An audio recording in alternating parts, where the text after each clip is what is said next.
Sai Sudha bulletin updates చూద్దాం. AP వ్యాప్తంగా medical షాపులు ఏజెన్సీల్లో అధికారులు తనిఖీలు చేపట్టారు. డీజీపీ మహేష్ కుమార్ ఆధ్వర్యంలో సోదాలు నిర్వహించారు. రాష్ట్ర వ్యాప్తంగా అకస్మాత్తుగా డ్రగ్స్ వినియోగంపై దాడులు చేశారు. ఈ తనిఖీల్లో vigilance enforcement, eagle team, drugs control team అధికారులు పాల్గొన్నారు.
ఏపీ వ్యాప్తంగా మెడికల్ షాపులు ఏజెన్సీల్లో అధికారులు తనిఖీలు చేపట్టారు. డీజీపీ మహేష్ కుమార్ ఆధ్వర్యంలో సోదాలు నిర్వహించారు.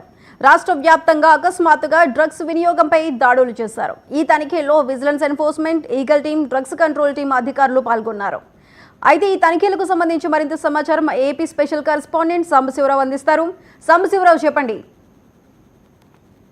సాయసుగా గతంలో మనం చూసుకున్నట్లయితే ఈ డ్రగ్స్ పైన గతంలో కూడా చాలా సార్లు ఇప్పటికే పరిస్థితి మెడికల్ మాఫియాగా మారినటువంటి డ్రగ్స్ ఏదైతే ఉన్నాయో ఈ మెడిసిన్స్ లో చాలా విధాలుగా అంటే కొన్ని చోట్ల ఎక్స్పైర్ అయిపోయినటువంటి డేట్స్ కూడా వాళ్ళు పట్టించుకోకుండా ప్రజలకు కంటకడుతున్నారు. అదేవిధంగా కొన్ని నామ్స్ విరుద్ధంగా కూడా కొన్ని చోట్ల ఏదైతే మెడిసిన్స్ విక్రయిస్తున్నారని కొన్ని ఫిర్యాదులు రావడం ఉంటుంది.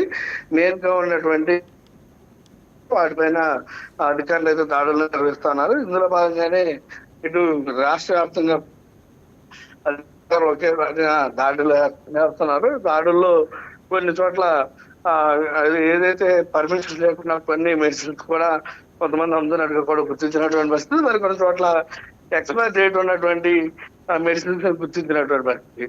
మొత్తంగా ఈ రెండు విధాలుగా మనం చూస్తున్నట్లయితే రాష్ట్ర వ్యాప్తంగా కూడా ముఖ్యంగా విజయవాడ మరి పరిసర ప్రాంతాల్లో భారీగా ఈ డ్రగ్స్ మెడిసిన్స్ సంబంధించినటువంటి మాఫియాలు ఎక్కువగా ఉండడంతో వాటిని పూర్తిగా సమూలంగా నిర్మూలించే విధంగా ఈ దాడులు జరుగుతున్న సమాచారం ఉంది.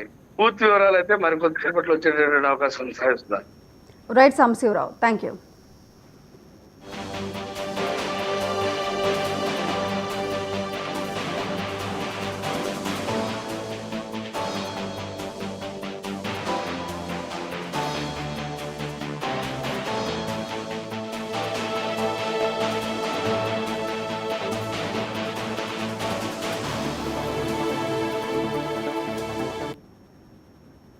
బెట్టింగ్ యాప్స్ కేసులో కీలక